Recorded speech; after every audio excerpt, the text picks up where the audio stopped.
This millionaire found a newborn baby about to die, abandoned in an anthill. But when he decides to help him, something terrible happens. Leave your comments saying what you think will happen and subscribe to the channel. Your help is very important. The low fog clung to the winding roads of Aspen that cold morning in July. Walter Finch drove his car slowly, his tired eyes fixed on the wet road ahead. The 46-year-old businessman had just left an exhausting meeting about the sale of the lodge he had inherited from his father, a matter he would rather not have to deal with, but which had become unavoidable. His hands gripped the steering wheel, tighter as memories flooded his mind.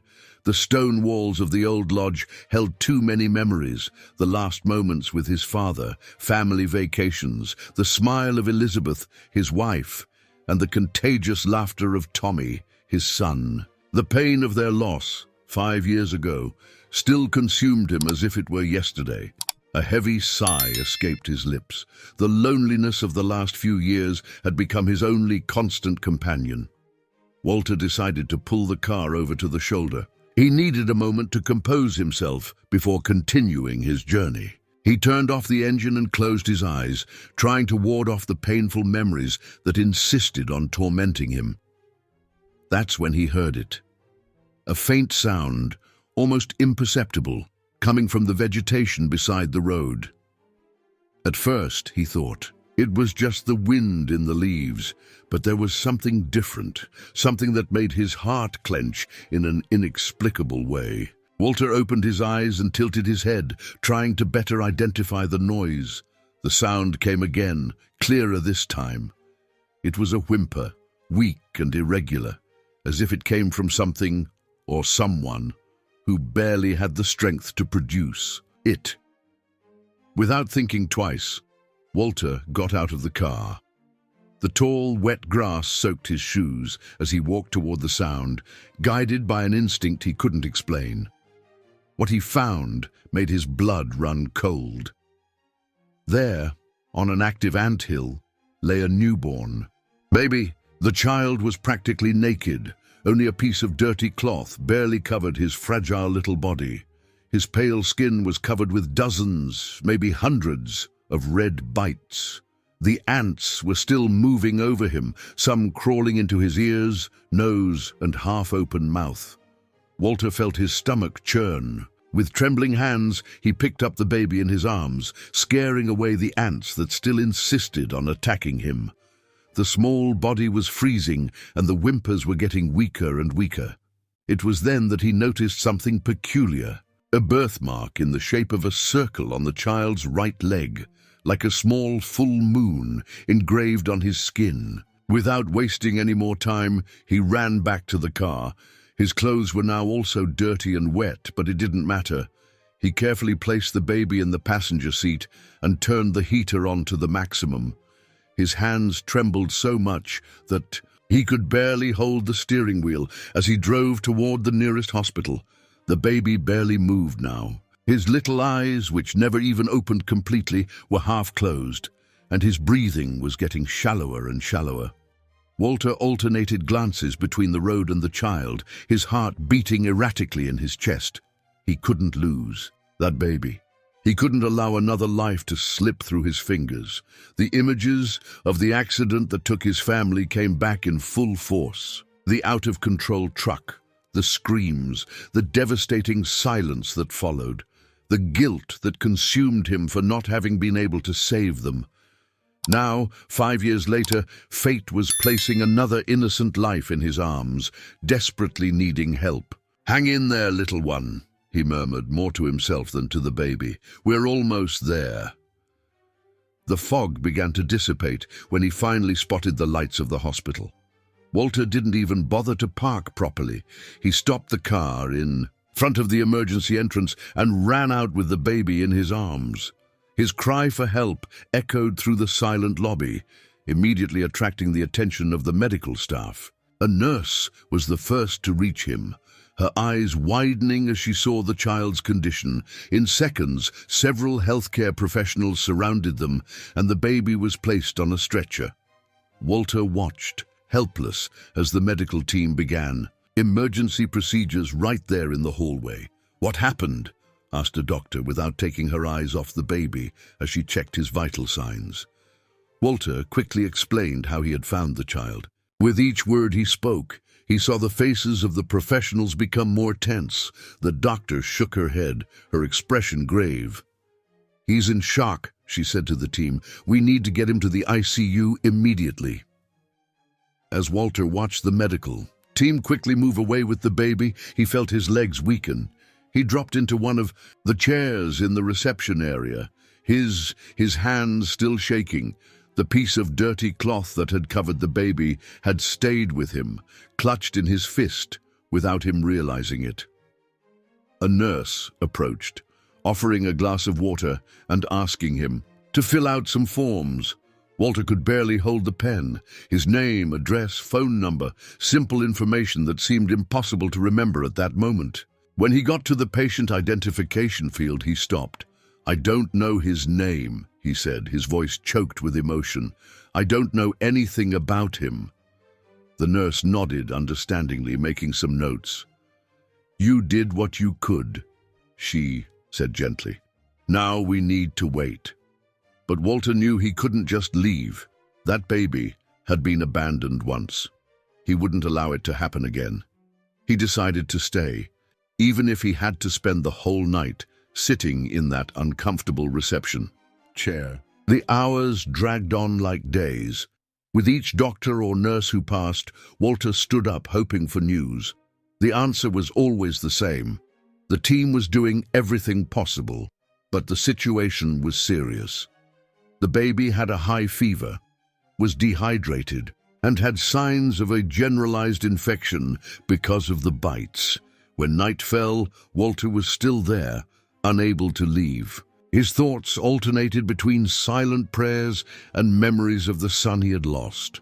Tommy was only 6 years old when the accident happened. His cheerful laughter, his tight hugs, the way he called Dad running through the house, all of that had been brutally ripped away from him. The early morning hours in the hospital dragged on with agonizing slowness.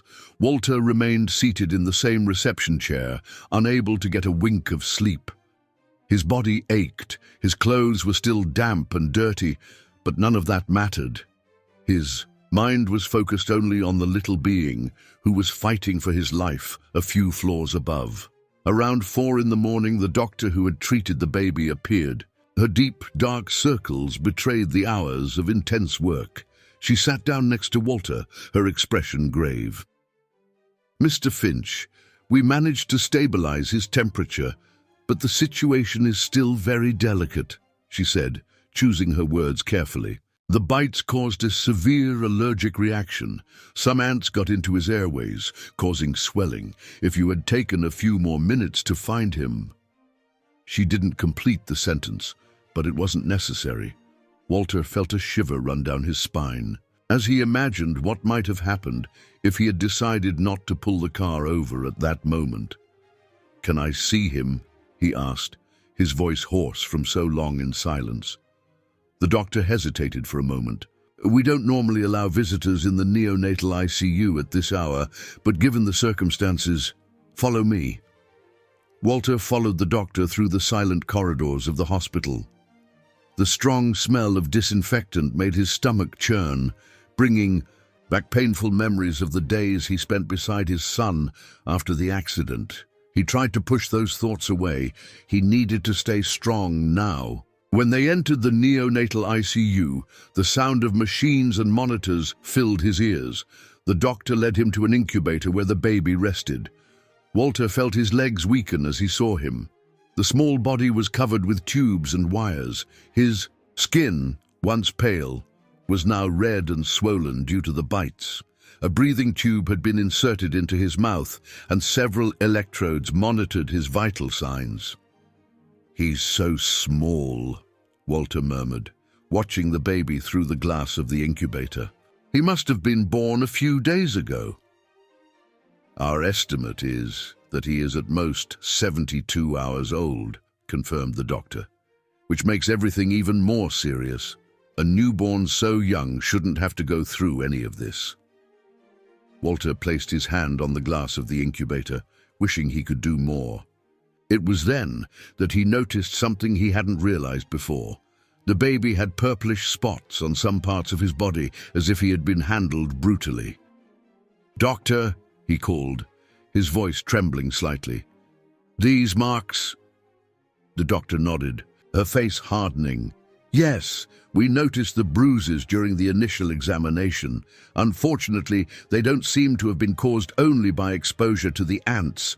There are signs of abuse." The revelation hit Walter like a punch to the stomach. How could someone hurt such a helpless creature? What kind of monster would be able to abandon a newborn in this way? "We've already notified the authorities," continued the doctor. "They should be showing up later today to take your statement and start the investigation. We also contacted Child Protective Services."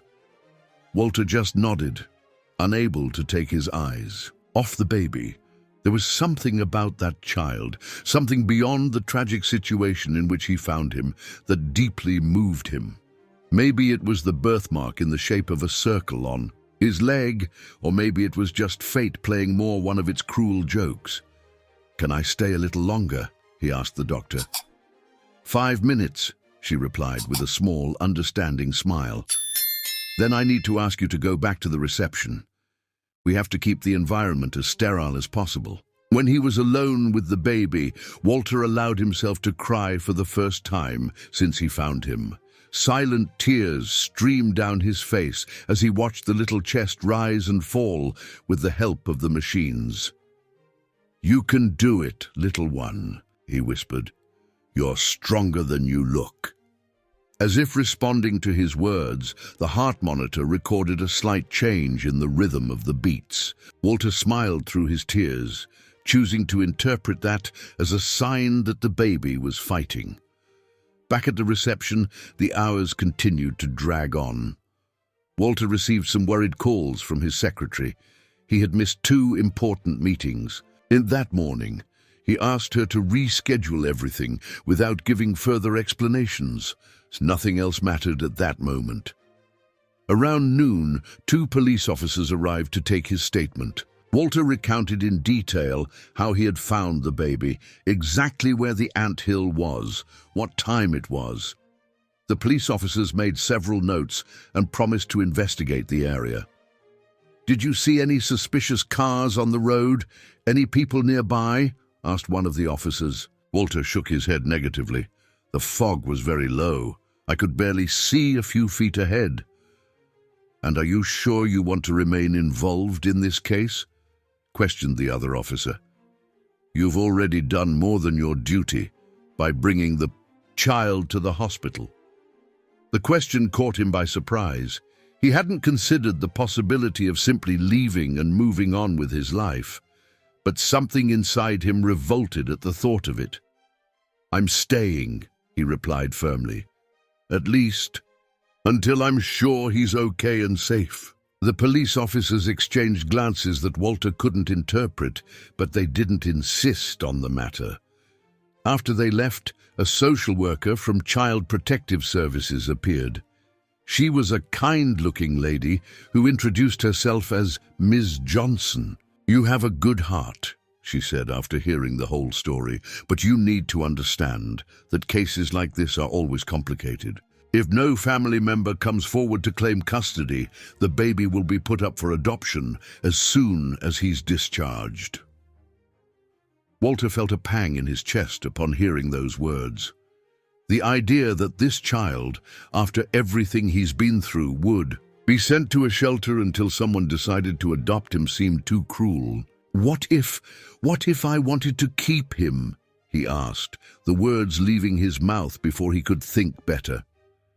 Ms. Johnson looked at him with a mixture of surprise and concern. "Mr. Finch, I understand your emotional involvement, but it's not that simple. There's a whole legal process to be followed, evaluations, home visits, profile analysis. Not to mention that we would first need to be sure that there is no family member looking for this child." Walter nodded, suddenly feeling foolish for his impulsive suggestion. Of course, it wouldn't be that simple. Still, He couldn't shake the feeling that there was something bigger involved in all of this, something that fate had placed in his path for some reason. The rest of the day passed in a blur of conversations with doctors, nurses, and social workers. Walter only managed to relax a little when, in the late afternoon, the doctor came to inform him that the baby had shown a slight improvement. The fever had subsided a little, and the breathing was more stable. "He's not out of danger yet," she warned, "but he's a fighter. He's fighting bravely."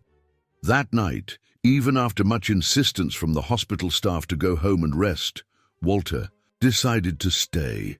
He only asked to take a shower in the doctor's locker room and managed to get a change of clothes borrowed from one of the nurses. Sitting again in the uncomfortable reception chair, he let his thoughts wander. He remembered Elizabeth, his wife, and how she always said that everything happened for a reason. At the time, he used to disagree. What reason could there be for losing the people he loved most? But now, looking back, he began to wonder if she wasn't right. Sleep was finally beginning to overcome him when a commotion at the entrance of the hospital woke him up. A woman had arrived, demanding to see the baby who had been found abandoned. Walter stood up immediately, his body tense. Something in his instincts screamed that this situation was not good. The woman who entered the hospital must have been around 35 years old.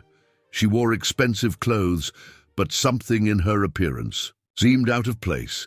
Her hair was perfectly styled, her makeup impeccable, details that contrasted with the supposed distress of a mother who had lost her baby. "My son! I need to see my son!" she shouted, gesturing wildly at the reception staff. "I heard on the news about an abandoned baby. It's him, I'm sure." Walter remained where he was, watching the scene with growing suspicion. The woman showed no sign that she had been crying, no dark circles or marks of genuine concern on her face. Her eyes, although trying to express despair, remained cold and calculating. "Ma'am, please calm down," asked one of the nurses. "What is your name?" "Shelley Davies," she replied, adjusting her designer bag on her shoulder. "My baby was stolen 3 days ago. They broke into my house during the night." Walter felt a shiver run down his spine. 3 days. It coincided with the estimated age of the baby. But something about that story didn't add up. Why would someone steal a newborn only to abandon him in an anthill? The doctor in charge of the baby was called and began to ask Shelley basic questions. The woman answered everything with a precision that bordered on the artificial, as if she were reciting a memorized text. "The birth was at home," she explained. "I didn't want to go to the hospital. I preferred a more welcoming environment. I had a midwife assisting me." "And where is this midwife now?" questioned the doctor. "We'll need her testimony." Shelley hesitated for a fraction of a second. She traveled. She went to visit her family in another state." The doctor asked. A few more questions about the birth, details about the pregnancy, specific dates. Shelley answered everything, but Walter noticed that she avoided looking directly into anyone's eyes. "Ms. Davies," intervened the doctor finally, "the child we found has a very distinctive birthmark on his right leg, a circular mark." Shelley's face lit up. Yes, my son has that mark. It's him. It can only be him." Walter frowned. How could she know about the mark if, according to her story, the baby was stolen shortly after birth in the dark of night? Before he could express his suspicion, the social worker Ms. Johnson arrived, accompanied by 2 police officers. "Ms. Davies," said Ms. Johnson in a firm voice, "did you report the disappearance of your baby to the police?" Shelley paled slightly. I was very nervous. I didn't think straight. My husband said he was going to take care of it, that he knew people." "And where is your husband now?" asked one of the officers. "Working," she replied quickly. "He's a businessman. He travels a lot." Each answer seemed to increase the inconsistencies in her story. Walter could no longer contain himself. He took a step forward, facing Shelley directly. "If you're really the mother," he said, keeping his voice controlled, "can you tell us exactly what kind of ants attacked your son?" Shelley blinked, confused. "What do you mean?" "The baby was found in an anthill," continued Walter. "The bites caused a severe allergic reaction. What kind of mother wouldn't show horror at knowing that her newborn son was attacked by hundreds of ants?" Shelley's face twisted into a strange expression, not of pain or concern, but of irritation at being questioned. Her posture changed subtly, becoming more defensive. "You have no right to judge me," she said, her voice losing the melodramatic tone from before. "You don't know anything about me or my son." "You're right," Ms. Johnson intervened. "No one here is judging. But we need to follow legal procedures. If you really are the mother, you will have to present documents proving the pregnancy, the birth. Take a DNA test." "DNA?" Shelley almost shouted. "Don't you trust my word?" "It's standard procedure," explained the officer. "And we'll also need your formal statement about the alleged theft of the baby, exact address, description of the invaders, everything you can tell us." Shelley began to back away towards the door, her mask of desperate mother completely forgotten. "I'm going to get my husband," she said. "He'll know how to solve this." Before anyone could stop her, she spun on her heels and hurriedly left the hospital. One of the officers made a move to follow her, but his partner stopped him. "Let it go. We already have her name, and something tells me this story is just beginning." Walter watched Shelley leave, a weight settling on his chest. If she was lying about being the baby's mother, and all the signs indicated that she was, what would be her real interest in the child? "Mr. Finch," called Ms. Johnson softly. "You did well to question her. Your instincts about her seem correct." Walter nodded, still looking at the door through which Shelley had disappeared. "There's something very wrong with this whole story." "I agree," said the officer. "We're going to investigate this Shelley Davies. The name is probably false, but it's a start." The following hours were tense. The hospital security team was alerted, and access to the neonatal ICU became even more restricted. Walter refused to leave the hospital, fearing that Shelley might come back with some plan to take the baby. In the late afternoon, the doctor allowed him to visit the little patient again. The baby was a little better. Some of the red marks from the bites were already starting to diminish, and his breathing seemed less labored. "He's a fighter," commented the doctor, checking the monitors, "but we still have a long road ahead." Walter watched the baby through the glass of the incubator, lost in thought, when a young nurse approached timidly. "Mr. Finch," she called, "sorry to intrude, but I couldn't help but notice how worried you are about him. Have you thought about giving the baby a name? Sometimes it helps in recovery, you know, to have an identity, to be called by a name, instead of the Anthill baby." The suggestion caught Walter by surprise. A name, something so simple, but that carried so much meaning. He looked again at the small creature in the incubator, fighting bravely for his life. "David," he said, almost without realizing it. "I think I'll call him David." The nurse smiled. "Like the little David who faced the giant Goliath?" Walter nodded, feeling an inexplicable emotion as he pronounced that name. David, the little warrior who, against all odds, had survived abandonment, the ants, the very death that seemed certain. "It's a strong name," approved the doctor, who had overheard the conversation. "It suits him." That night, as he watched David sleep, Walter began to feel something changing inside him. It wasn't just worry or compassion, it was something deeper, a feeling he hadn't experienced since the loss of his family. It was as if that little being, so fragile and at the same time so strong, was filling a void that he didn't even know existed anymore. But along with this growing feeling came fear. Fear of Shelley and her true intentions.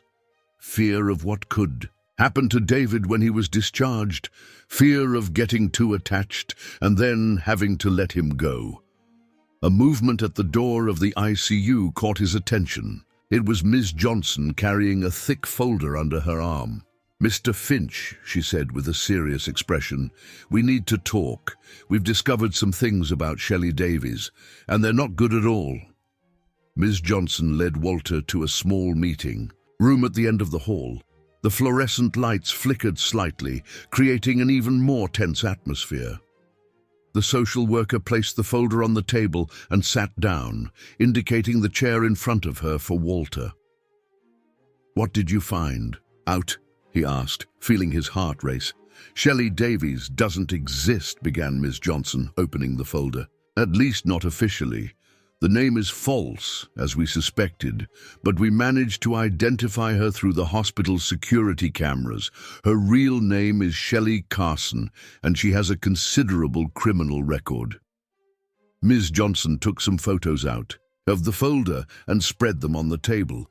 They were images from security cameras showing Shelley in different situations, all suspicious. In one of them, she was talking to a tall man in a dark alley. In another, she was getting into a luxury car with tinted windows. "She works for a man named Jimmy the Hammer Harrison," continued Ms. Johnson. "They are known to the police for schemes involving children." Walter felt his stomach churn. What kind of schemes? The social worker hesitated, choosing her words carefully. "They take advantage of single mothers in vulnerable situations, promising financial help. But in reality, they are interested in the babies. There are suspicions that they are part of a network that traffics children." The horror of the situation hit Walter like a punch to the stomach. Trafficking children. The idea was so absurd, so inhuman, that his brain had difficulty processing it. "But then, David," he began, his voice failing. "Our theory is that something went wrong," explained Ms. Johnson. "Maybe the buyer gave up on the deal, or there was some problem with the payment, and instead of returning the baby, they—" She didn't complete the sentence, but it wasn't necessary. Walter stood up abruptly, needing to move to control the anger that was beginning to grow inside him. How could someone be capable of something so cruel, abandoning an innocent child? To die as if he were a disposable object? "We need to keep him safe," he said, his voice trembling with emotion. "We can't let them get near him again." "The police are already aware of the situation," assured Ms. Johnson. "The hospital has increased security and there are plainclothes, officers monitoring the surroundings. But we need to be realistic, Mr. Finch. People like Shelley and Jimmy have connections. They're dangerous." A heavy silence fell over the room. Walter approached the window, watching the city lights that were beginning to turn on in the falling night. His thoughts were with David, fighting for his life a few floors above, completely oblivious to the danger that still surrounded him. "What if—" he began, turning to Ms. Johnson. "What if I could offer protection for him? I have resources, a safe house. I can hire private security." "Mr. Finch," interrupted Ms. Johnson gently, "I understand your desire to protect the boy, but it's not that simple. Even if we manage to keep Shelley and Jimmy away from him, there's still the entire legal process to be considered. Custody of a child is not something that is decided overnight." "How long?" he asked. "How long until we can be sure that he is legally safe?" the social worker sighed. "Months, maybe even years. First, we need to be absolutely sure that there is no legitimate family member looking for him. Then there's the entire process of terminating parental rights. If no one comes forward, only then could he be made available for adoption." "And during all that time he would stay in a shelter?" asked Walter, feeling his heart clench. "That's standard procedure," she confirmed. Unless what?" "Well, there is the possibility of temporary guardianship," explained Ms. Johnson. In exceptional cases, when there is a risk to the child, the judge can grant temporary guardianship to someone who demonstrates the ability to protect him adequately. A small flame of hope ignited in Walter's chest. And I could apply for that. Theoretically, yes, but it wouldn't be easy. We would have to prove that you have not only financial but also emotional and psychological conditions to care for a child. Your house would be evaluated, your routine, your history. I'll do whatever it takes, declared Walter firmly. I can't allow him to be exposed to more risks. Miss Johnson observed him for a moment, as if assessing his determination. I can start the process, she said finally, but I need you to understand one thing, Mr. Finch. Even if you get temporary guardianship, there are no guarantees. The process of definitive adoption is another matter entirely. Walter nodded, understanding the seriousness of the situation, but before he could respond, they were interrupted by urgent knocks on the door. It was one of the nurses from the neonatal ICU, her face showing concern. Mr. Finch, the baby, David, he's having a crisis. The fever is back, higher than before. The doctor asked me to call you. Walter felt the blood run cold in his veins. Without waiting for an answer, he ran to the ICU, his heart pounding in his chest. When he arrived there, he found the medical team in intense activity around the incubator.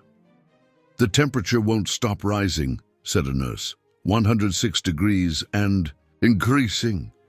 He's going into anaphylactic shock, warned the doctor. We need epinephrine now. Walter watched, helpless, as the professionals struggled to stabilize David.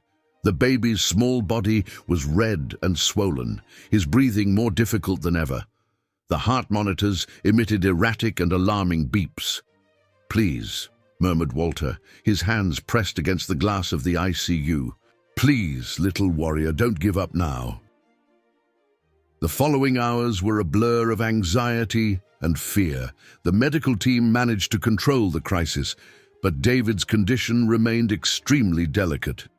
The doctor explained that some of the bites had become infected, leading to a more severe systemic reaction than they initially imagined. It was past midnight when Walter finally allowed himself to sit down. He was exhausted, physically and emotionally. The revelations about Shelley and Jimmy, the possibility of temporary guardianship, and now this new crisis, it was too much to process. It was then that he noticed a suspicious movement out of the corner of his eye.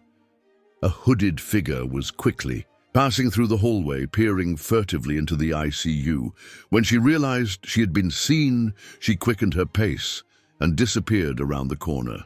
Walter jumped up, his fatigue momentarily forgotten. That silhouette, there was something familiar about it, something that made him freeze to the marrow of his bones. "Nurse," he called urgently. "Call security. I think they're here." The hospital security acted quickly, initiating a sweep of all the floors. Walter remained beside David's incubator, his heart still racing from the fright. The doctor had just administered another dose of antibiotics, and the baby finally seemed to be sleeping a less restless sleep. "I'm not leaving here," murmured Walter, more to himself than to anyone else. His back ached from so long sitting in the same position. But he ignored the discomfort. Each minute beside David seemed to further strengthen his determination to protect him. Around 2 in the morning, Ms. Johnson returned with a grave expression on her face. She motioned for Walter to accompany her to a more secluded corner of the ICU. "The police just made a discovery. Disturbing," she said in a low voice. "They managed to identify Jimmy the Hammer Harrison in security camera images from the neighborhood. He was in a dark car, watching the entrance to the hospital for a few hours." Walter felt a chill run down his spine.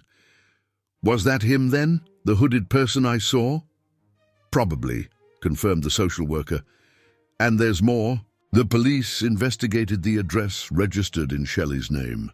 It's an abandoned house on the outskirts of Poughkeepsie, but neighbors have reported strange activity there in recent days. People going in and out during the early hours, A baby crying. "My God," murmured Walter, running his hands over his tired face. "They have other children?" "It's possible. The police are monitoring the location, but they need more evidence to get a search warrant." Ms. Johnson paused, as if choosing her next words carefully. "Mr. Finch, I need to be honest with you. This situation is more dangerous than we initially imagined. These people, they're not going to give up easily." Walter looked at David through the glass of the incubator. The baby had just stirred slightly, his small hand closing and opening as if he were dreaming. The sight of that gesture, so simple, so full of life, further strengthened his resolution. "Neither am I going to give up," he declared firmly. The following hours were tense. The hospital security was reinforced, with guards positioned at all entrances to the neonatal ICU. Walter refused to sleep, watching every person who passed through the hallway with suspicion. Around 5 in the morning, the doctor came to do another assessment on David. To everyone's relief, the fever had subsided a little and the vital signs were more stable. "He's really a fighter," commented the doctor, making some notes on the chart. "But we still have a long road ahead. The next 48 hours will be crucial." As the doctor spoke, a new nurse, who Walter didn't recognize, entered the ICU pushing a cart with equipment. Something about her movements caught his attention.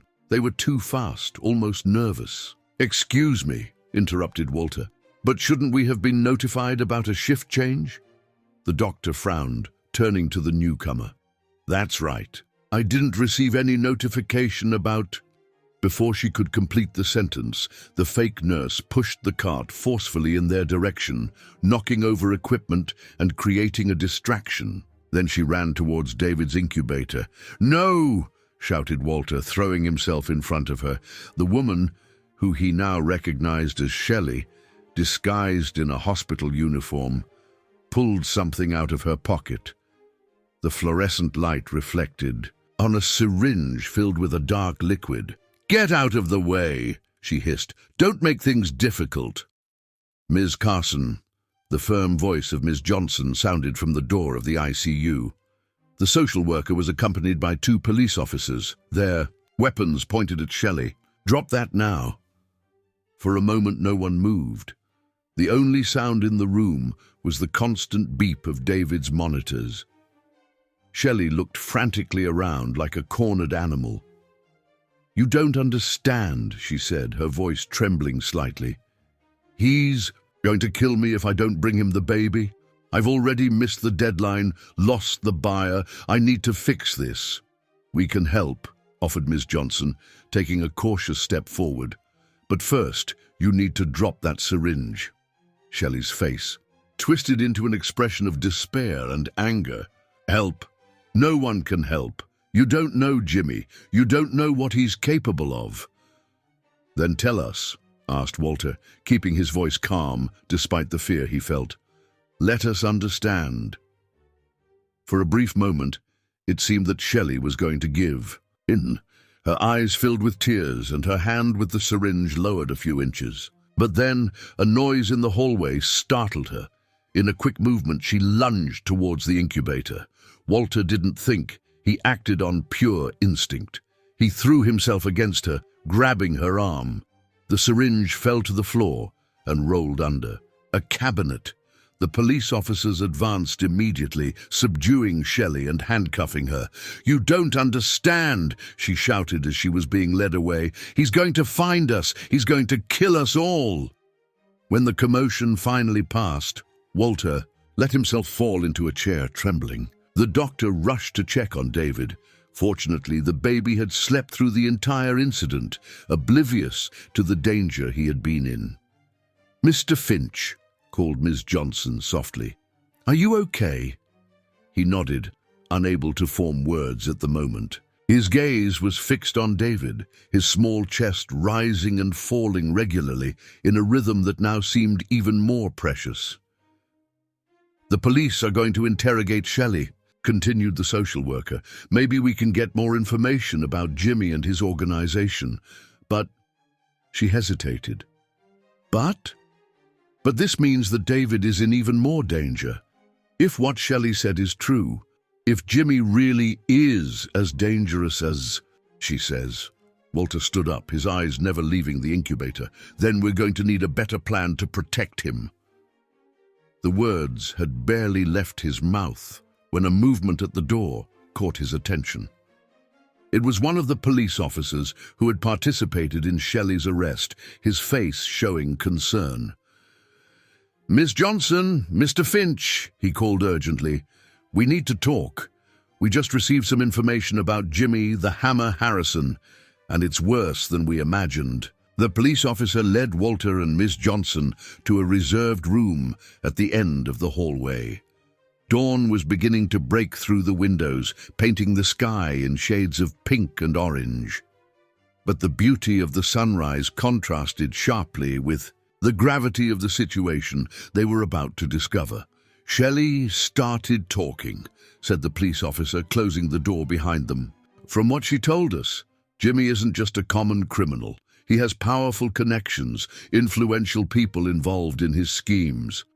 And now he's furious because the plan went wrong." "What plan exactly?" asked Walter, feeling his stomach churn with apprehension. The police officer sighed heavily before continuing. Apparently, David had been promised to a specific buyer, someone important with a lot of money. When the baby was found and the story hit the media, the buyer backed out of the deal. Jimmy lost a considerable amount of money.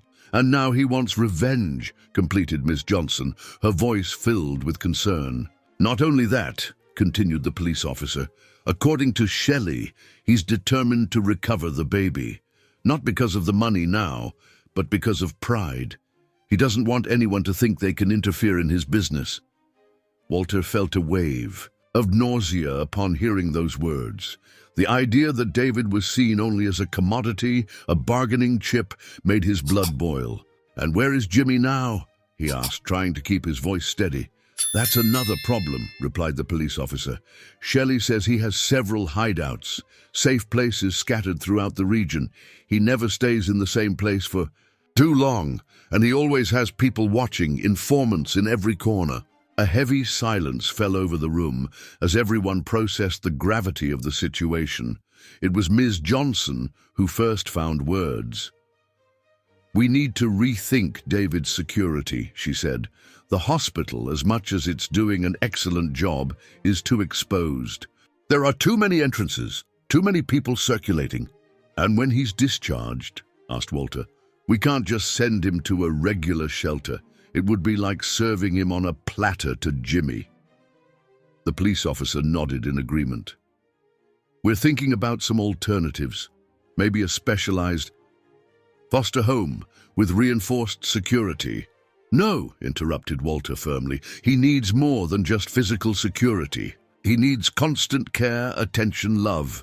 After everything he's been through," his voice faltered for a moment, remembering the state in which he had found David in the Anthill. The marks of the bites were still there, some transformed into small scars that would probably accompany him for the rest of his life. "Mr. Finch," began Miss Johnson gently, "I understand your emotional involvement with the case, but it's not just emotional involvement," he cut in. "It's responsibility. I found him. I brought him here. I can't just abandon him now." "And what do you suggest?" asked the police officer. Walter took a deep breath before answering. "My house. It's big, isolated, easy to protect. I have the resources to hire private security cameras, everything that's needed. And more importantly, I can give him the attention and care he needs." Ms. Johnson and the police officer exchanged glances. It was a bold proposal, but not completely unreasonable. "We would need the judge's approval," pondered Ms. Johnson. "And we would have to act fast before Jimmy tries something more drastic." "How long does David still need to stay in the hospital?" asked Walter, turning to the doctor who had just entered the room. "At least another week," she replied. Infection is subsiding, but we still need to monitor closely. And there's the issue of nutrition. He's far below his ideal weight. 1 week, repeated Walter. That's the time we have to prepare everything. The days that followed were a whirlwind of activity. While David continued his fight for recovery in the ICU, Walter worked tirelessly to transform his house into a fortress. Security cameras were installed in strategic locations, motion sensors placed at all entrances, and a team of highly trained security guards was hired.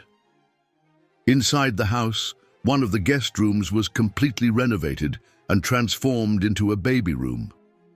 Walter personally chose each piece of furniture, each detail, always thinking about David's comfort and safety. Ms. Johnson supervised the entire process, making suggestions and ensuring that everything was in accordance with legal requirements. The judge responsible for the case, after assessing the situation and the risks involved, agreed to grant temporary guardianship to Walter under the condition of regular visits from Child Protective Services. But not all the news was good. The police continued their search for Jimmy without success. It was as if he had disappeared completely, which, according to Shelley, was his usual pattern when he felt threatened. "He's waiting," she said during one of the interrogations, "waiting for the right moment when we let our guard down." Shelley's words echoed in Walter's mind as he watched David through the glass of the incubator. The baby was stronger now, his skin beginning to recover a healthier color. The ant bites had left small marks, but the doctor assured that most would disappear over time. "He's responding very well to the treatment," commented the nurse, checking the monitors. "It's impressive how some children have so much willpower." Walter smiled, noting how David seemed to respond to the nurse's voice, wiggling his little fingers slightly. It was amazing how, in such a short time, that little being had become so important in his life. It was then that he noticed something strange. One of the hospital security guards, who was normally stationed at the entrance to the ICU, was not in his place, and there was a different smell in the air, something that didn't belong in the hospital environment. His instinct screamed in, "Alert! Something was wrong, very wrong. Where's the guard?" he asked the nurse, his body already tense with apprehension.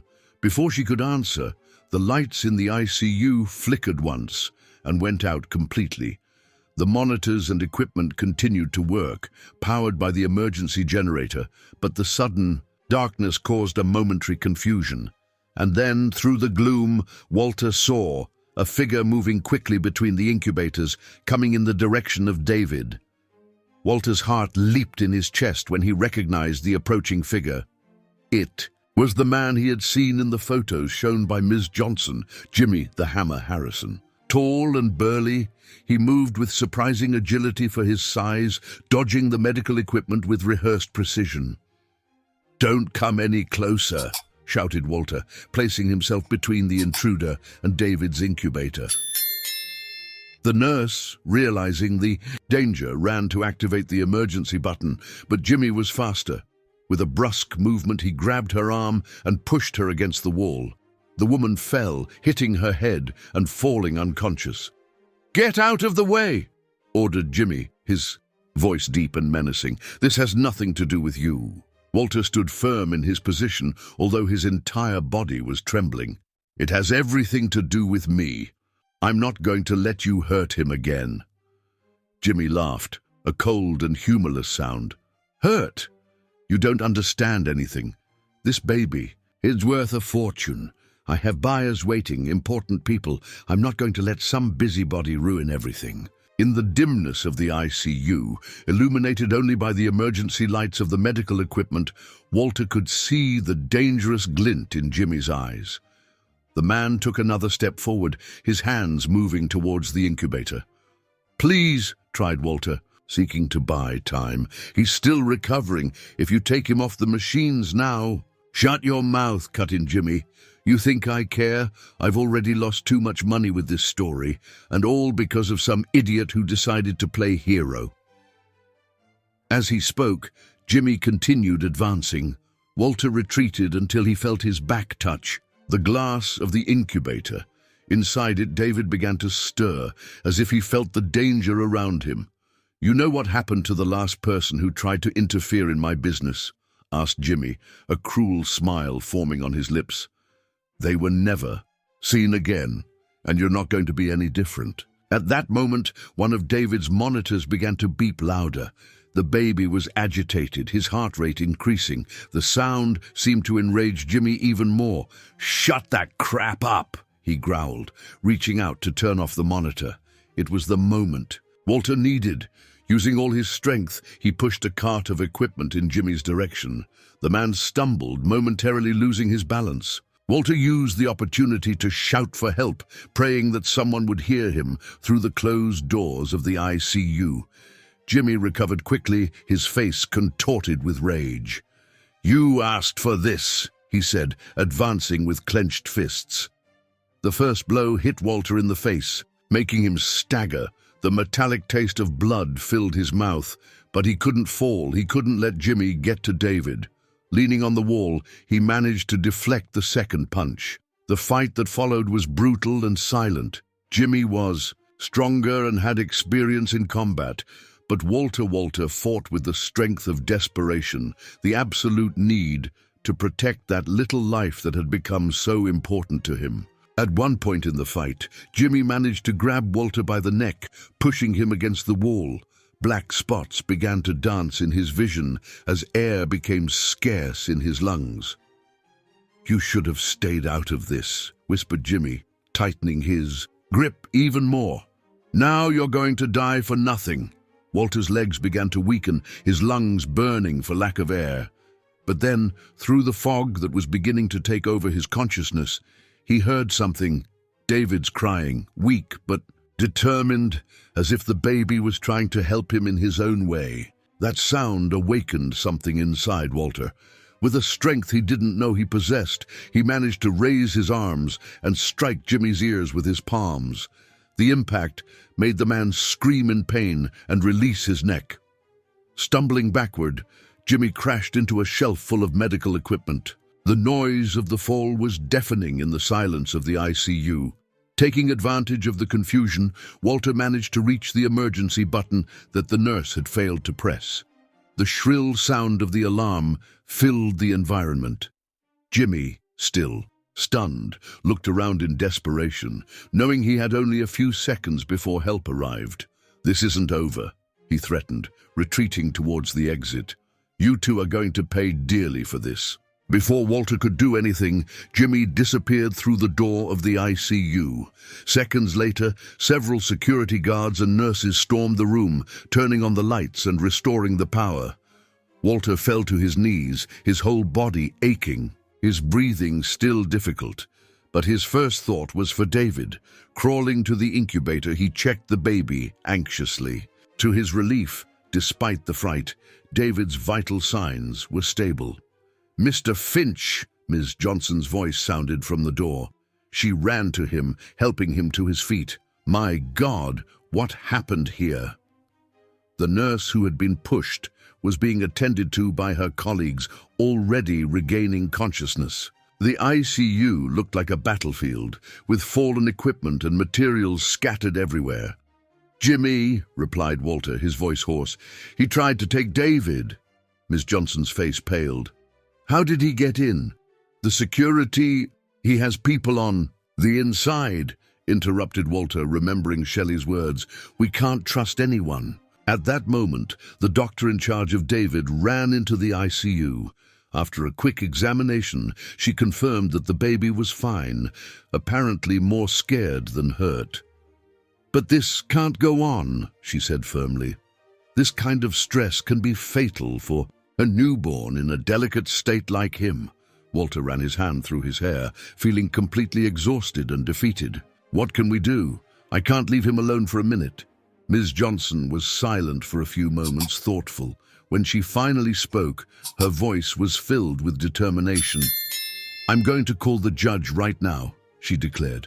"We're going. To speed up the process of temporary guardianship, David needs to get out of here as soon as possible." "But he hasn't been discharged yet," protested the doctor. "We can provide home medical care," argued Ms. Johnson.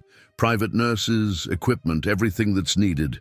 The important thing now is to get this child out of the hospital before Jimmy tries something worse."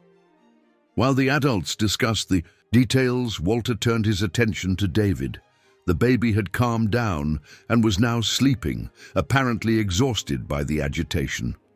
His small hand was closed in a firm fist, as if even in sleep he was determined to remain strong. "I'm sorry, little one," whispered Walter, touching the glass of the incubator lightly. "I promise I'll protect you better next time." What he didn't know was that this promise would be tested much sooner than he imagined.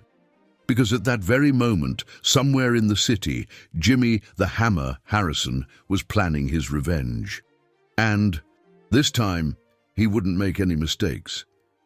The next 48 hours were a race against time. Ms. Johnson worked tirelessly, moving bureaucratic mountains to get the judge's authorization. The medical team, in turn, prepared David for the transfer, performing tests and adjusting medications. Walter didn't leave the incubator's side for a minute. His face still ached from the blows he had received from Jimmy, but he ignored the discomfort. 2 private security guards, hired in a hurry, stood guard at the door of the ICU after it. Became clear that they could no longer trust the hospital security. "The judge authorized it," announced Ms. Johnson, entering the ICU on the morning of the second day. Her face showed the weariness of sleepless nights, but there was a gleam of victory in her eyes. "We can transfer David as soon as the medical team gives the okay." The doctor in charge of the case approached, carrying a pile of charts. "We did all the necessary tests. The infection is under control." And he gained enough weight to consider assisted discharge. "But I need to be clear, he will still need intensive care." "I've already taken care of everything," assured Walter. "I hired a private nursing team, 24 hours a day. His room is equipped with all the necessary equipment, and we have a pediatrician on standby." The doctor nodded, although she still seemed worried. "And what about security after what happened?" "The house is practically transformed into a fortress," he replied. "Cameras at all angles, motion sensors, security team in shifts. No one goes in or out without being identified." "Still," Ms. Johnson interjected, "we need to be extremely cautious with the transfer. Jimmy is certainly watching the hospital, waiting for an opportunity." The plan was meticulously crafted down to the smallest detail. They decided that the transfer would take place during the early hours, when the traffic at the hospital was minimal. 3 identical ambulances would leave at the same time, each following a different route, only one of them carrying David. While the preparations were underway, Walter took advantage of every moment beside the little one. It was impressive how David seemed stronger every day, as if he understood that he needed to recover quickly. The marks of the ant bites were beginning to disappear, although some would probably turn into permanent scars. "Soon you'll be home," murmured Walter, watching the baby sleep. "Your real home." The words came out naturally, and only then did he realize their meaning. At some point, without noticing, he had begun to think of David as his son. The idea should have frightened him. After all, there was still an entire legal process ahead. Nothing was guaranteed. But instead of fear, he felt only certainty, a certainty he hadn't experienced since the loss of his family. On the night scheduled for the transfer, the hospital seemed plunged into a tense silence. The medical team prepared David with extreme care, transferring him from the incubator to a mobile neonatal transport unit. "Remember," instructed the doctor, "he needs to be constantly monitored during the journey. Any change in vital signs, no matter how small, must be communicated immediately." Walter absorbed every word, every instruction. A nurse specializing in neonatal care would accompany him in the ambulance, along with all the necessary equipment. The other two ambulances would be occupied by medical dummies to keep the charade convincing. When the moment came to leave, Walter felt his heart clench. The hallway to the hospital exit had never seemed so long. Every shadow, every noise made him jump, fearing to see Jimmy appear at any moment. The three ambulances were positioned, their engines already running. The drivers, all specially trained for risky situations, awaited the signal. At the last moment, there was a change of plans. Walter and David were placed in the second ambulance, not the first as originally planned. "Keep your phone close by," advised Ms. Johnson, squeezing Walter's hand. "I'm going to follow you in another car, keeping my distance so as not to attract attention." The ambulances left at 5-minute intervals. The night was exceptionally dark, with heavy clouds covering the moon. The route they followed avoided the main avenues, winding through less lit side streets. Inside the ambulance, Walter didn't take his eyes off David. The baby slept serenely, apparently comfortable in his transport unit. The monitors showed stable vital signs, beeping in a constant and reassuring rhythm. They were halfway there when the driver spoke over the intercom. "There's a car following us. Black SUV, tinted windows." Walter felt his blood run cold. The nurse immediately checked David's vital signs, ensuring that he remained stable. "Stay calm," she instructed. "We can't make sudden movements with the baby in this state." The driver made some random turns, trying to shake off the pursuer, but the car was still there, always keeping the same distance. At one point, it accelerated, pulling alongside the ambulance.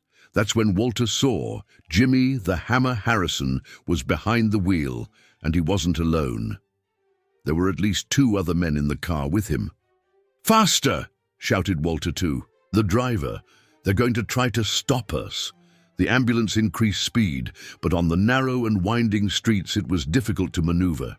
Jimmy's car continued to tailgate, trying to force an approach. "His vital signs are changing," warned the nurse, her voice tense. "The agitation is affecting him." Walter looked at David. The baby had woken up and was starting to show signs of discomfort.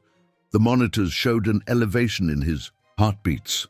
Just then they heard the sound, a loud, sharp crack. Jimmy the Hammer Harrison was shooting out the ambulance tires. "Oh my God," the nurse whispered, covering David with her own body. The driver attempted a desperate maneuver, turning sharply onto a side street. The movement caused the medical equipment to rattle dangerously. David began to cry, a weak and frightened sound that broke Walter's heart. "We can't keep going like this," the nurse said. "He won't make it." At that moment, Walter's phone vibrated. It was Ms. Johnson. "We're watching what's happening," she said quickly. "There's a squad car approaching. Just hold on a little longer." But Walter knew they didn't have a little longer.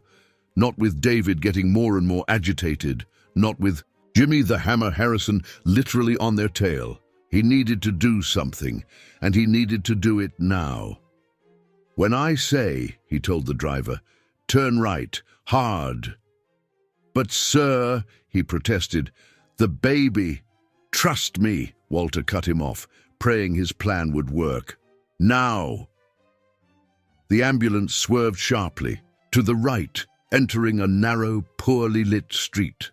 The movement was so sudden that Jimmy's car, caught off guard, sped right past the entrance. Walter knew they had seconds before they returned. "There!" He pointed to an alley between 2 old buildings. "Get in there!" The driver obeyed, maneuvering the ambulance into the alley and turning off the engine and lights. The space was so tight that the sides of the vehicle almost touched the walls. They remained in absolute silence, only the low beep of David's monitors breaking the stillness of the night. Seconds later, they heard the rumble of the SUV's engine passing by on the main street. Jimmy was looking for them, but in the darkness and with the ambulance hidden, it would be difficult to locate them. "His vitals are stabilizing," the nurse whispered, checking the monitors. "But we need to get to our destination soon. He can't go through another stress like that." Walter looked at David through the glass of the transport unit. The baby had calmed down a little, but was still visibly agitated, his small hands clenched and unclenched nervously, and his breathing was faster than normal. "I'm sorry, little Anna," he murmured, feeling a wave of guilt for subjecting David to yet another trauma. The phone vibrated again. It was Miss Johnson. "Where are you?" she asked in a low voice, as if she too feared being overheard. Walter described their location. On the other end of the line, he heard the sound of papers shuffling. "There's a police station 3 blocks from there," she informed him. "If you can get there—" "No," Walter interrupted. "Jimmy will be expecting that. He knows all the standard procedures." There was a moment of tense silence. "Then what do you suggest?" Walter closed his eyes for a moment, thinking. He needed a safe place, but unpredictable. A place where Jimmy would never think to look. That's when he remembered his father's old lodge, the one he was trying to sell. It was less than 10 minutes away, and at this hour it would be completely empty. "I have an idea," he said, "but I need you to do something first." Quickly, he explained his plan. Miss Johnson listened attentively, asking occasional questions. When he finished, she let out a worried sigh. "It's risky," she pondered, "but it might work." In the next few minutes, they executed the plan with military precision. Miss Johnson made some strategic calls, ensuring that police cars were seen in different parts of the city, all appearing to be heading in the same direction, the opposite direction from the lodge. Meanwhile, in the ambulance, the nurse prepared David for another move. "We need to be very careful," she warned. "He's stable now, but any sudden change could be dangerous." The driver quietly restarted the engine. With extreme care, he maneuvered the ambulance out of the alley. The streets were deserted, but they still moved slowly, with the lights off, trying to make as little noise as possible. The old lodge appeared ahead of them like a ghost in the night, a 3-story stone mansion surrounded by a neglected garden. Walter still had the keys, kept in his wallet since the last visit to assess the property. "Enter through the back," he instructed the driver. "There's a covered garage that can't be seen from the street." The ambulance slid along the cobblestone driveway to the garage. As soon as they stopped, Walter jumped out and ran to open the house. His hands were shaking so much that he could barely fit the key in the lock.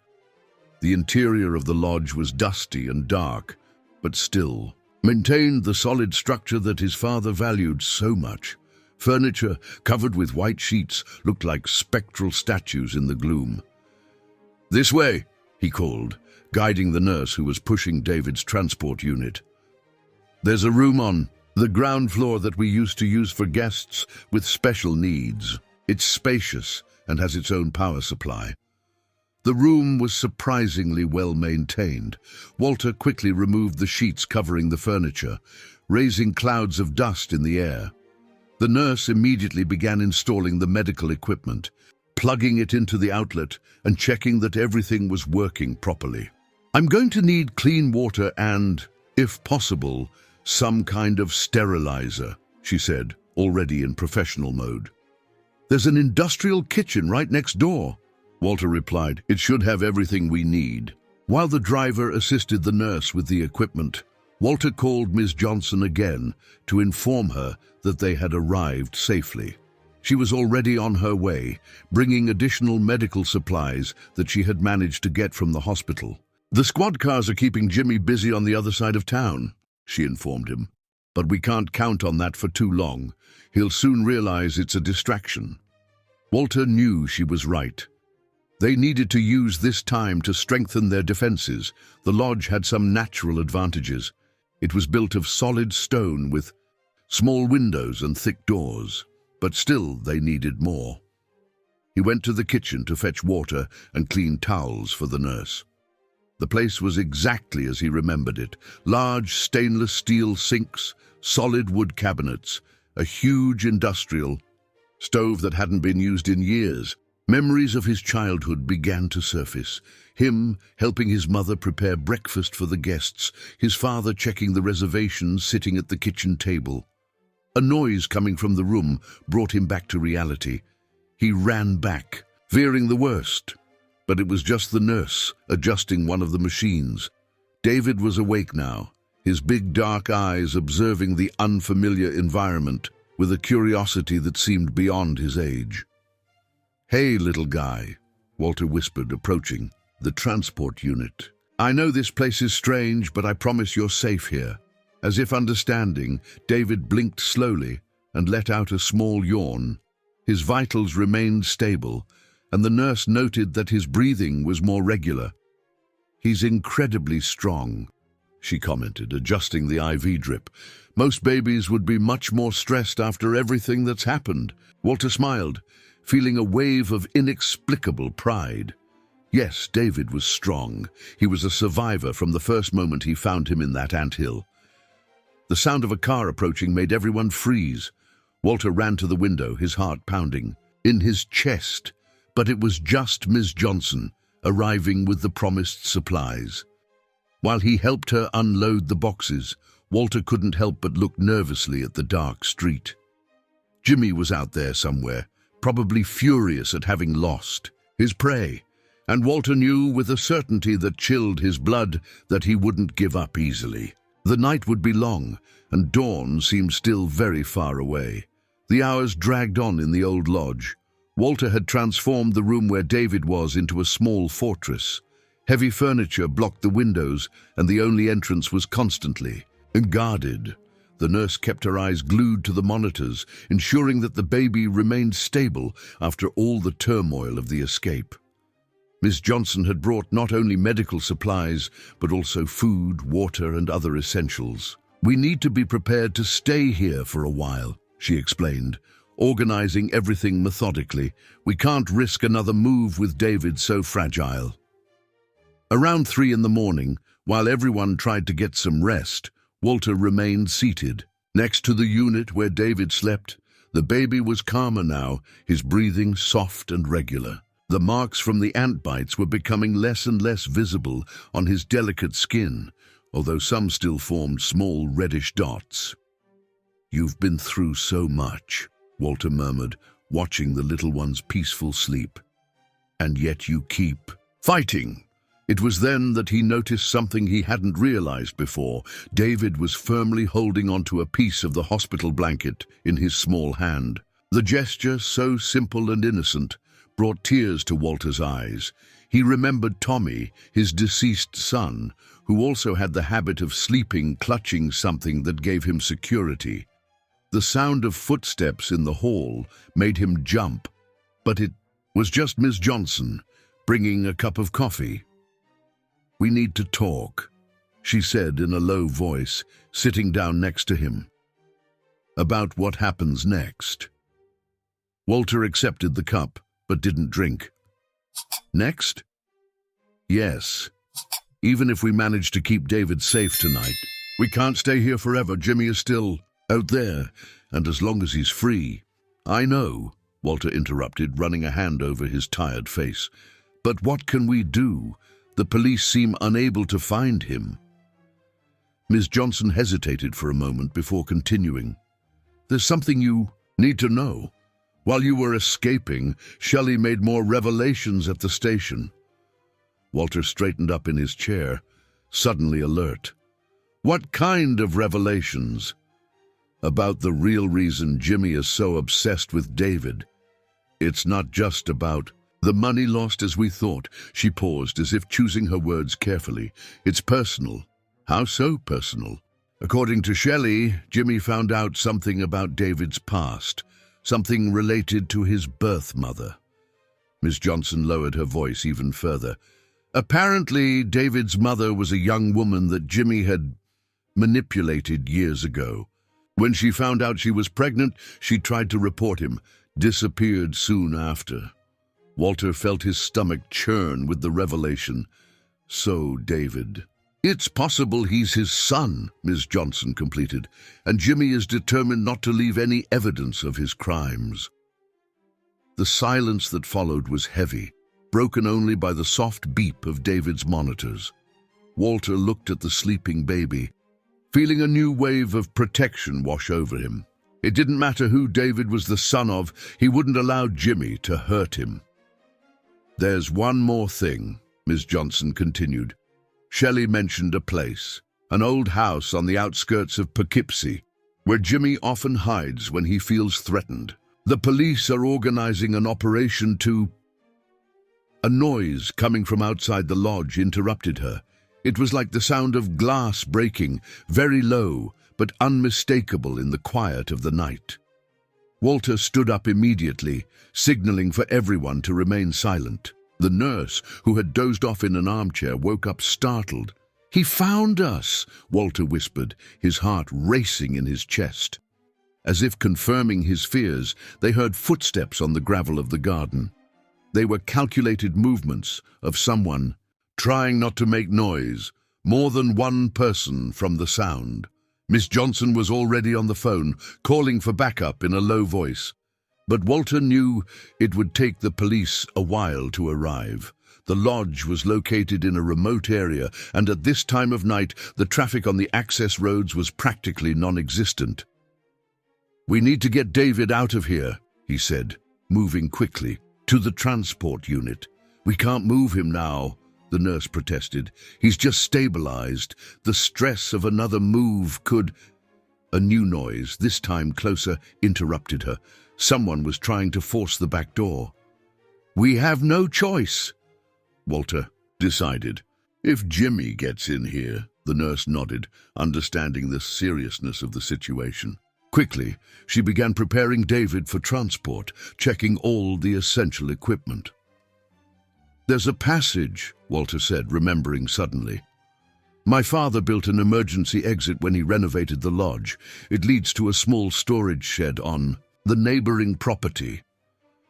"Why didn't you mention this before?" Ms. Johnson questioned. "Because it's risky, narrow, dark, and hasn't been used in years.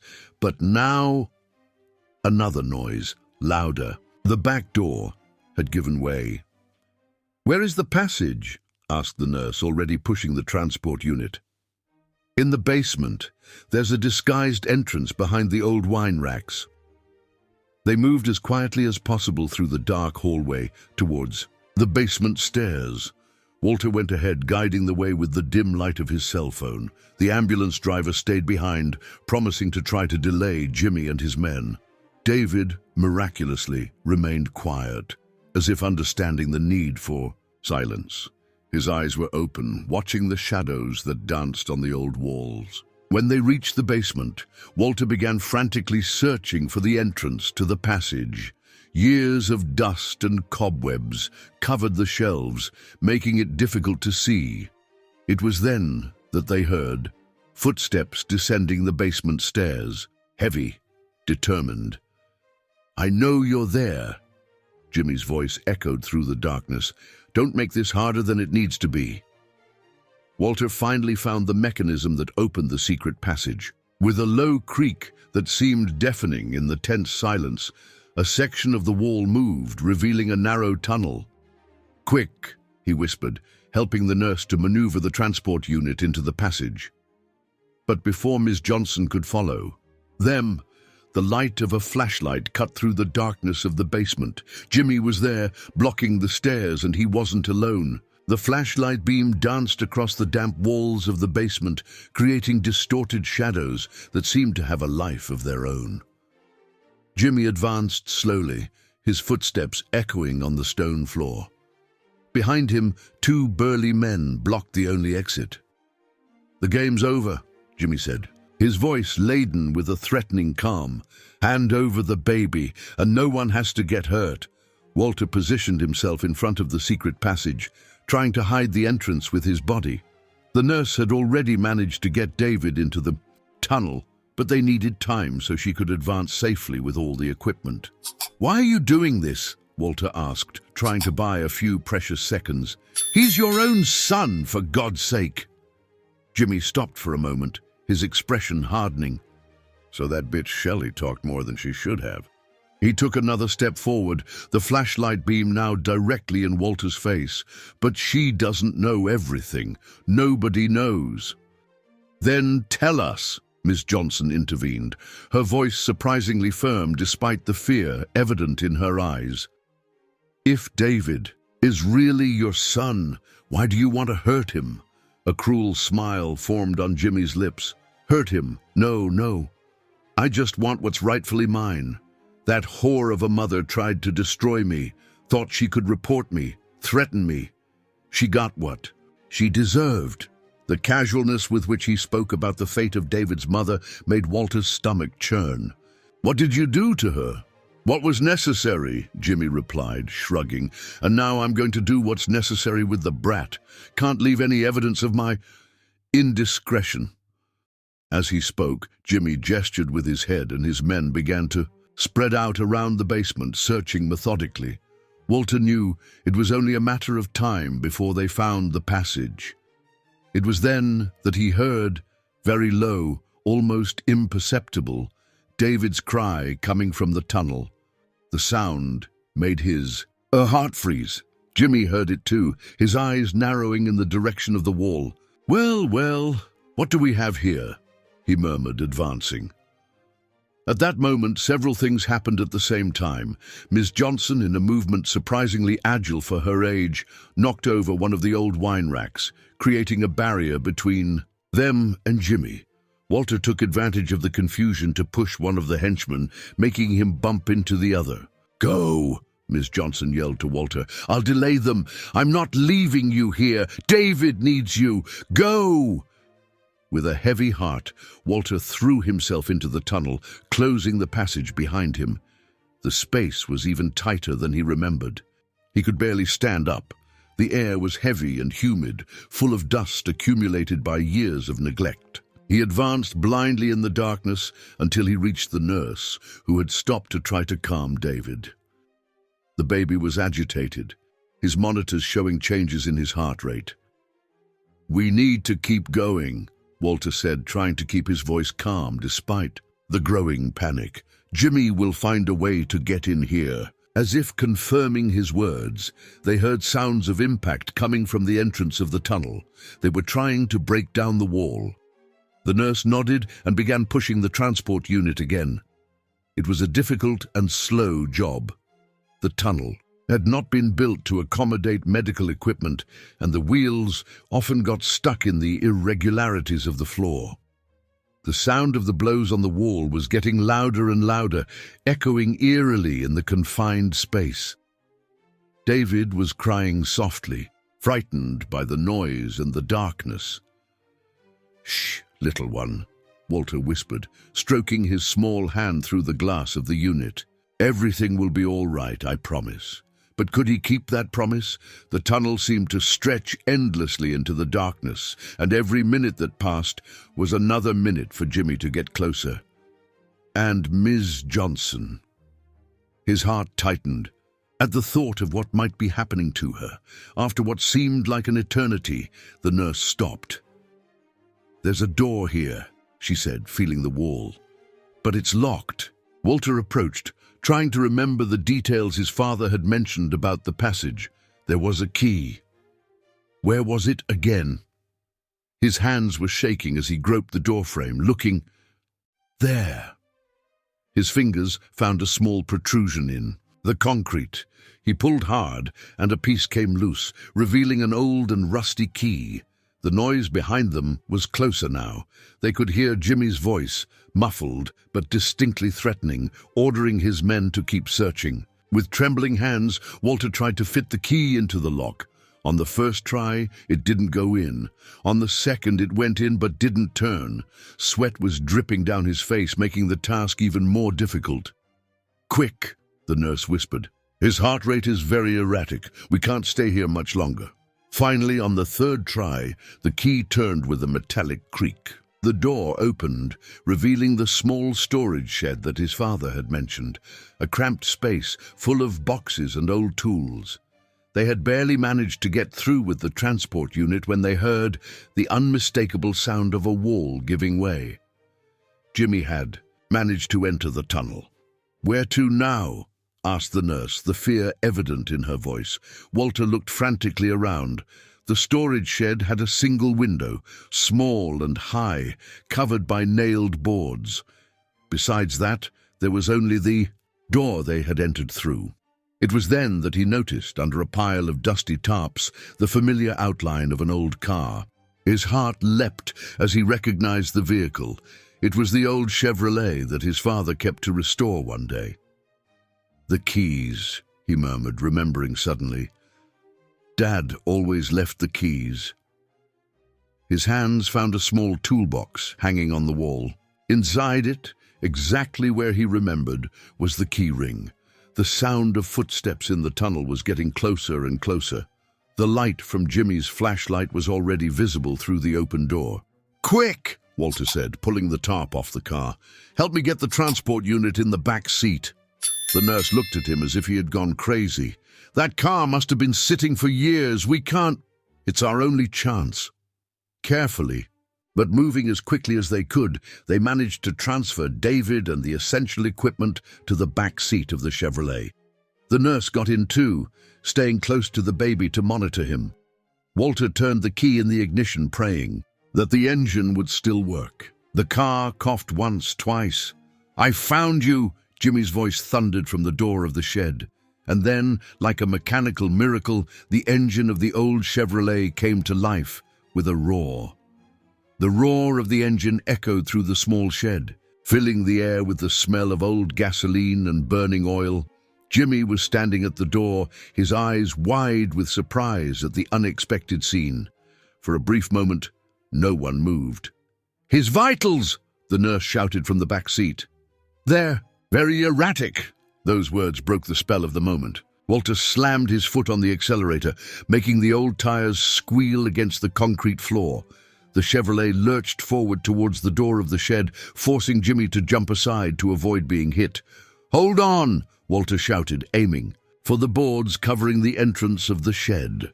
The impact was violent, wood cracking, metal screeching, glass shattering. For a terrifying moment, he thought they wouldn't make it through.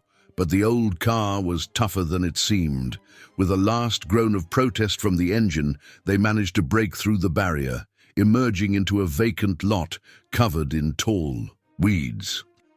"How is he?" Walter asked, dividing his attention between the steering and the rear-view mirror, where he could see Jimmy running back to his car.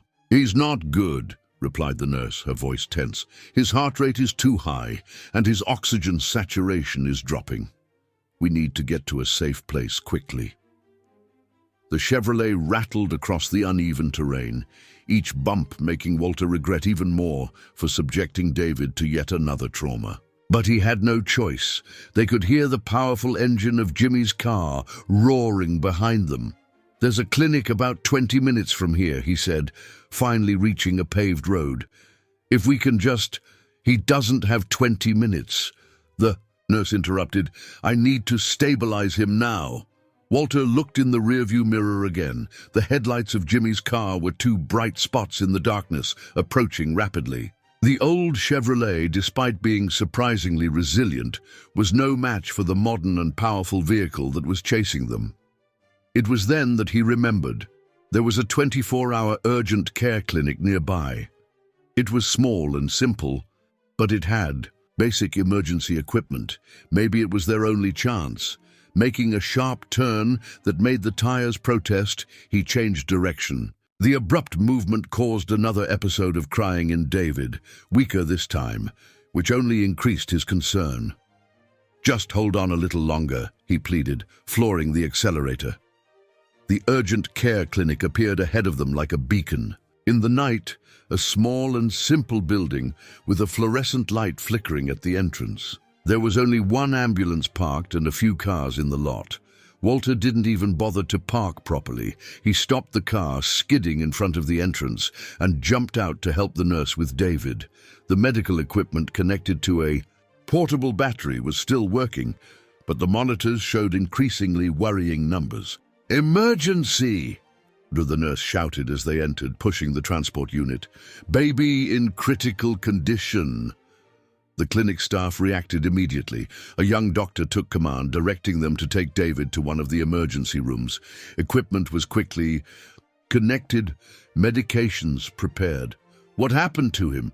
asked the doctor, checking the vital signs. Before they could answer, they heard the sound of tires screeching in the parking lot. Jimmy had reached them. "Lock the doors," Walter shouted. "Call the police, there's a dangerous man." The sound of glass breaking broke through. Jimmy had managed to get in and now advanced through the hallway like an enraged bull, knocking down anyone who tried to stop him. "Where's my son?" His voice thundered through the urgent care clinic. The doctor, realizing the gravity of the situation, quickly closed and locked the door to the emergency room. But everyone knew that wouldn't stop him for long. "His heart rate is very erratic," warned one of the nurses, looking worried at the monitors. Pressure dropping. The sound of something heavy hitting the door made everyone jump. Jimmy was trying to break it down. "Do something," Walter begged, looking desperately at the medical team. "He can't die, not after everything." The doctor worked frantically, administering medications, adjusting equipment. David was very pale now, his breathing increasingly difficult. "Come on, little warrior," Walter whispered, holding the baby's small hand. "You've faced worse. Don't give up." Now, the door trembled on its hinges with another impact. It wouldn't hold much longer. It was then that they heard, first distant, then closer and closer, the sound of sirens, many sirens. The blows on the door stopped. Hurried footsteps indicated that Jimmy was retreating. "The police!" someone shouted from the hallway. "They're surrounding the building!" But Walter barely registered those words. All his attention was focused on David, who was now struggling to breathe.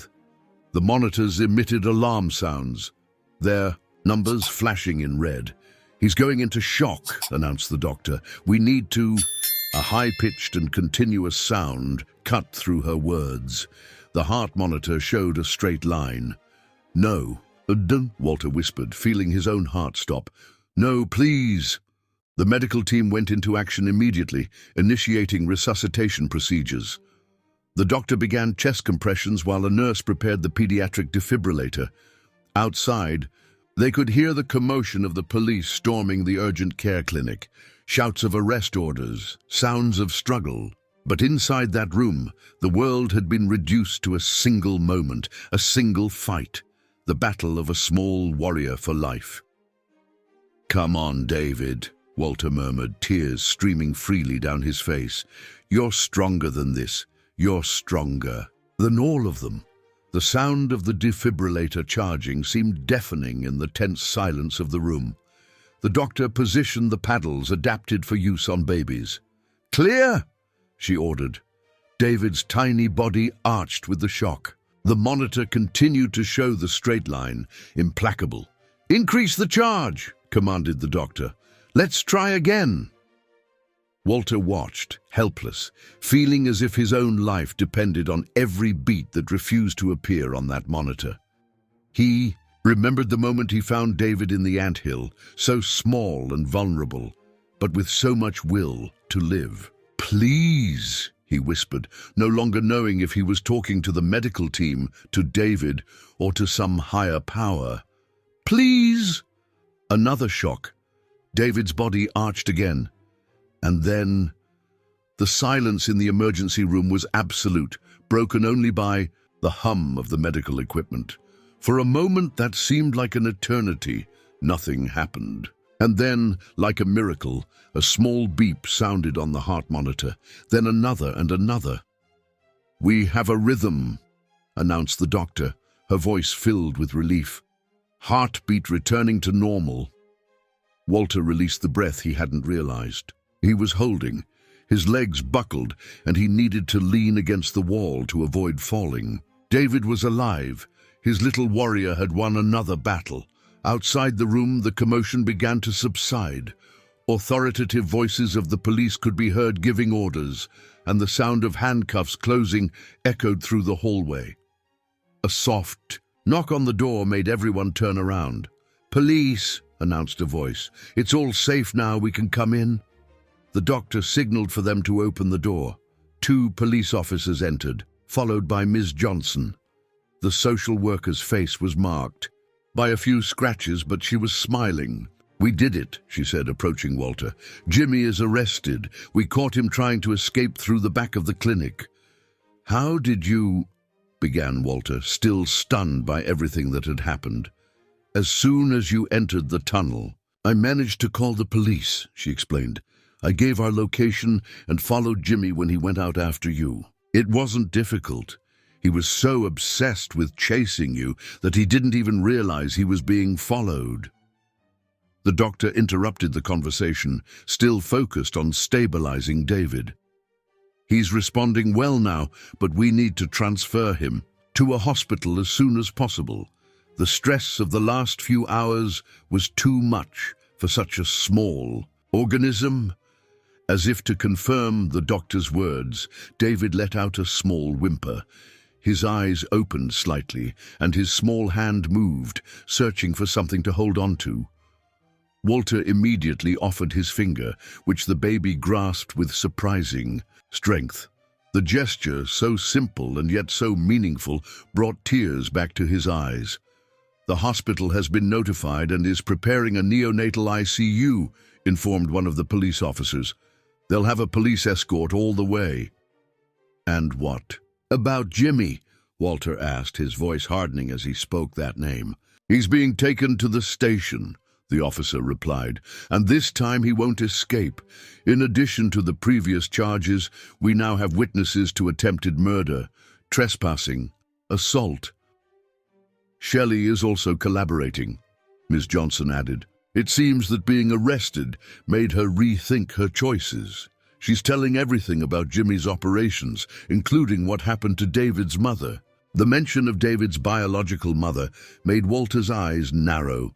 So many lives destroyed by one man's cruelty. But now, finally, justice would be done. A small EMT team arrived to transfer David. With extreme care, they transferred the baby and his equipment to a more modern transport incubator. "Do you want to ride with him in the ambulance?" the doctor asked Walter. "Yes," he replied without hesitation. Then he turned to Ms. Johnson. "You'll be all right?" She smiled, waving a dismissive gesture with her hand. "Don't worry about me. I'll finish taking care of things here and meet you at the hospital. Oh, and Walter," she paused significantly, "I think after all this no one will question your request for custody." The trip to the hospital was uneventful, with 2 police cars escorting the ambulance. David remained stable throughout the journey, as if he felt he was truly safe now. Walter didn't take his eyes off him, watching every small movement, every breath. It was amazing how that small being had changed his life completely in such a short time. He remembered the day he found him in the Anthill, practically dead. If he had passed by that road a few minutes later, or if he had decided not to stop. Fate sometimes worked in mysterious ways. At the hospital, a full team awaited them. David was immediately taken to the neonatal ICU, where he would be closely monitored for the next few days. "He needs a lot of rest now," explained the chief, physician of the ICU. "His body has been through immense stress, but children have an incredible capacity for recovery, and this little one has already proven several times that he's a fighter." The following hours were spent in anxious waiting. Walter refused to leave the ICU, observing every procedure, every measurement, every small sign of improvement.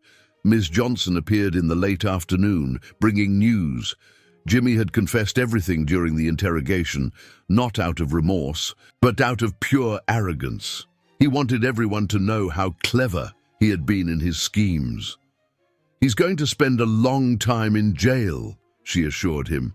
"The evidence is irrefutable, and the charges are serious. He'll never be able to hurt anyone again." While they talked in low voices, David slept peacefully in his incubator. The marks from the ant bites were almost completely gone now, although some small scars remained as a silent reminder of his first battle for life. "You know," said Miss Johnson, watching the baby affectionately. "In all my years working at Child Protective Services, I've never seen such a strong connection form so quickly between a child and his guardian." Walter smiled, his gaze fixed on David. "I think in some way we chose each other. We both needed someone to save us." The sun began to set, painting the sky with orange tones that entered through the windows of the ICU. A new day was ending, and with it, a dark chapter in David's life was closing. But something told Walter that the real story, their story, was just beginning. 6 months had passed since that turbulent night at the urgent care clinic. Spring had arrived, bringing with it not only flowers for the garden of Walter's house, but also a new life that blossomed every day. David had recovered completely. The last scars from the ant bites were now just small, clear spots on his soft skin, almost invisible except under direct light. The doctor said that even those would probably disappear over time, leaving no physical marks of his difficult start in life.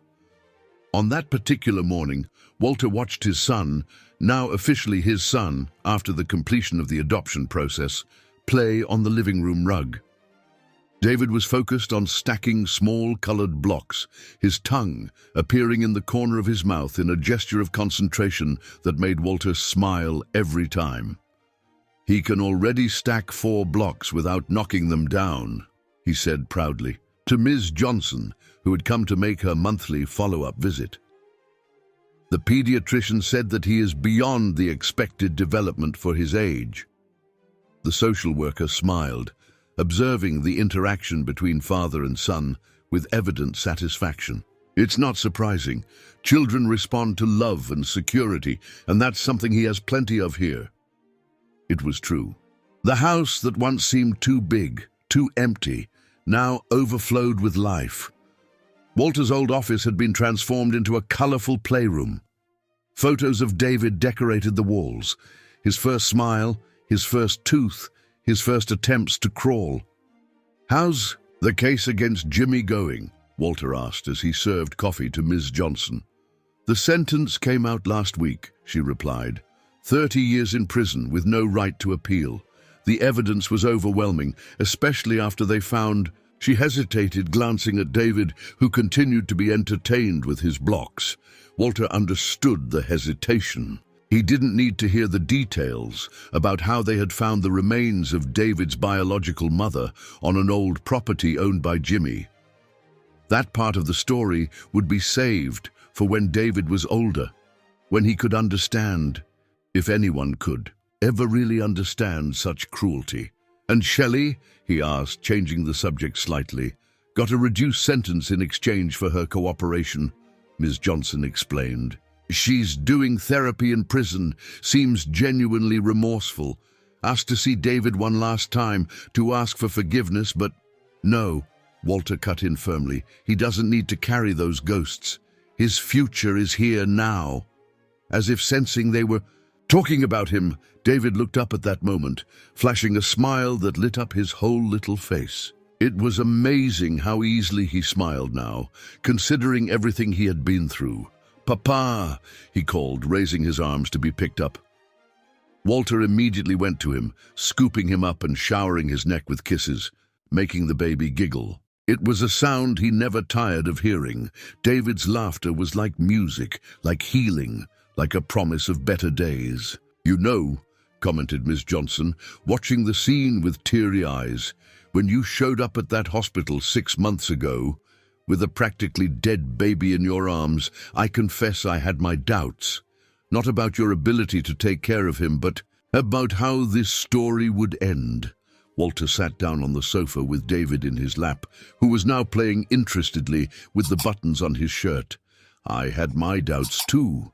After losing my family in the accident, I thought I would never be able to love like that again. I was afraid to get attached and lose again. But love is stronger than fear," Miss Johnson completed softly. "Yes," he agreed, watching David yawn and snuggle into his chest, ready for his morning nap. "And sometimes we just need to Trust that the universe knows what it's doing. After Miss Johnson left, Walter took David to his room. The room, which had been prepared with so much care during those tense days of escape, was now a cozy and serene space. The walls were painted with a starry sky, and a small full moon, similar to the birthmark on David's leg, shone over the crib. Laying down his son, who was already fast asleep, Walter allowed himself a moment of contemplation. How was it possible that in just 6 months his life had changed so much? The pain of losing Elizabeth and Tommy would never disappear completely. They were part of him, they always would be. But now, there was also joy, there was purpose, there was love. On his bedside table, an old photo showed Elizabeth, Tommy, and him in happier days. Next to it, a recent photo of David smiling in his first swimming pool bath. Past and present, pain and joy, endings and beginnings, all part of the same story, the same life. "I knew you could do it," a soft voice sounded. From the door, it was Rosa, David's new nanny, arriving for her shift. "He's an angel." Walter smiled, gently adjusting the blanket over his son. "No, he's a warrior, my little warrior." Leaving the room silently, Walter paused for a moment in the hallway. Through the window, he could see the garden he had renovated. In the spring, a symbol of his own rebirth, the flowers swayed gently in the breeze, and a small hummingbird danced among them. Life, he thought, was like that garden. Sometimes it needed to go through harsh winters, through painful pruning, through moments when everything seemed dead and hopeless. But spring always came. There was always a new chance to flourish. In the crib, David stirred slightly in his sleep, a small smile playing on his lips, perhaps dreaming of angels, perhaps of butterflies, perhaps simply feeling safe and loved as every child deserves. And that was how it should be. Not an ending, but a beginning. Not just a story of survival, but a story of love, a story that began in an anthill on the side of a road, went through moments of fear and despair, but ended, or rather truly began, in a home filled with affection, protection, and hope. Because sometimes, Walter thought, the greatest miracles come in the smallest packages. And sometimes when we think we are saving someone, we discover that we are actually being saved.